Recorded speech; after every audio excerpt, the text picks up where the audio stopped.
Hello, welcome to Tidbit Tuesday. So I'm getting ready to do nighttime chores, and it has gotten a little chilly again, about -9, that's Celsius, and snowy and gross, because that is what it does in April. I know that I'm being whiny because we could get this in May too. So, Tidbit Tuesday. Today we have 3 questions, and the first question that we got is, when running your incubator, do you ever add more eggs halfway through?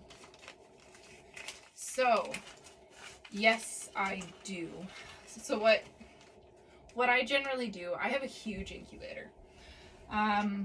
My incubator holds 288 chicken eggs.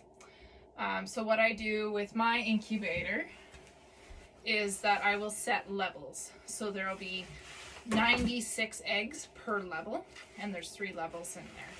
So I will set one level 1 week. So that will be my clutch of eggs. I'll set one level 1 week, and then the following week I will set another level. And then the following week after that, I'll set another level so that I can have a steady supply of chicks coming through. Also, I find if I set that many eggs in that big of an incubator, that I end up having chicks piled on top of one another while they're hatching. And that's just a lot of stress that doesn't need to happen. So I split it up, which works best for me. My chance. If you are working with a smaller incubator, or say, you only have 3 hens, and you know that with fertile eggs, your eggs are best before they're a week old, and that's when you'll have the highest fertility. So what I would recommend doing then is setting small clutches of eggs.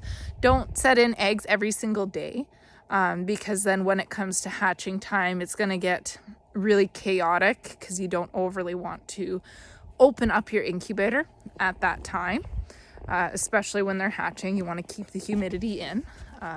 I have successfully done a dry hatch before. Come here, Mel. But overall, you want to keep humidity pretty consistent so that you can have the best opportunity to hatch as many chicks as possible. So if you keep eggs for at least like 5 days and do continuous batches every 5 to 7 days, and that way then it gives you enough time to set your eggs in your incubator and get to that 19-day mark where you would set them on the bottom without a turner, and then they would hatch within the 21 to 23 days, which is ideal. So then you can just have a continuous batch every week. You're setting them down on the bottom. Question number 2 was, are unwashed eggs healthier to eat than washed eggs? Well, no. An unwashed egg or a washed egg is the same egg. But what the difference is, an unwashed egg actually has a bloom put on it from your chicken.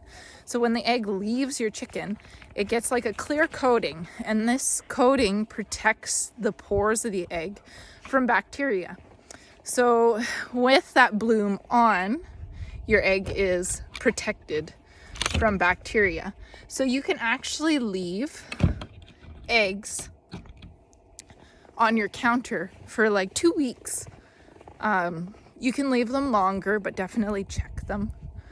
But for sure, 2 weeks on the counter, as long as they're unwashed. They do not need to be refrigerated. And when I'm doing personal eggs for myself and for consuming for my family, that is what I do, because it saves refrigerator space, which is nice. My one nesting box doesn't want to open because it froze shut with this lovely weather. Yeah, So,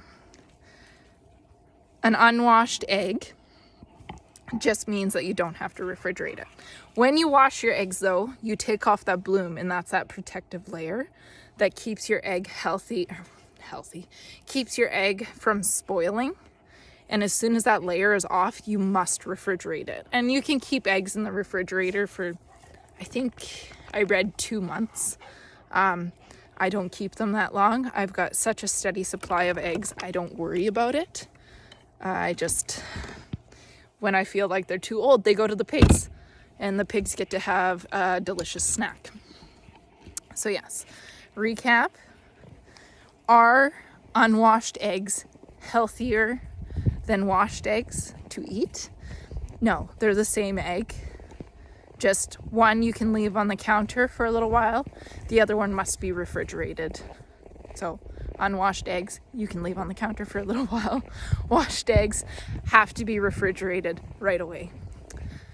And then the third question that I had got, the snow. The third question that I had got was, at what point do you help a chick out of its shell when it is hatching? And to that, it's going to be a personal preference. I find that once a chick is pipped and started to zip, so zipping is when they use their little egg tooth, which is a hard piece that's on the beak, and they use it to actually rip open the egg, so unzip it.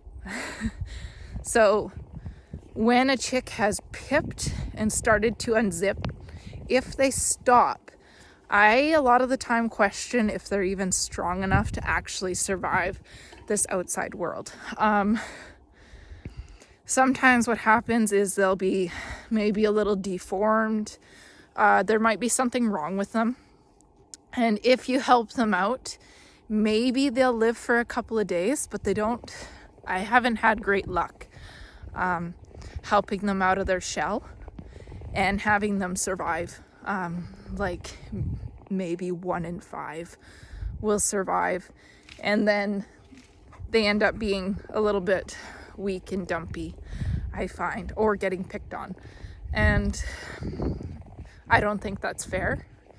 So that'll be personal preference. If you do want to help your chick out of the shell, power to you. When they start unzipping, if they seem like they've stalled and then they haven't started to come out within 24 hours of noticing that stall, what you'll do is make sure you have some warm water on hand, and then you will slowly pick the shell away. If you get any blood at all, you need to stop picking, because you're going to end up making that chick bleed to death. So you stop picking, you let them rest for a little bit, and then you can pick again in a couple of hours. If you notice that membrane on the egg, so there will be a white membrane on the inside of that egg that's around that chick, and sometimes that will actually dry out and get stuck to them. So if you want to pick on that, you take a little bit of your warm water on your finger, and you can kind of just lightly rub that membrane and loosen it off that chick. Another method is having a little tiny squirt bottle, and don't saturate your chick or it'll drown, but just misting that egg and getting the humidity up enough that it'll be able to then start working its way around the egg again and unzipping itself from the shell. So recap on at what point do you hatch, or do you help a chick hatch? And that would be after it has stalled for more than 24 hours, after pipping and starting to unzip. I hope everyone has a fantastic day and enjoys their evening. Stay warm, because it is not fun going from springtime weather back to winter. So take care, everyone. Have a wonderful Tuesday night.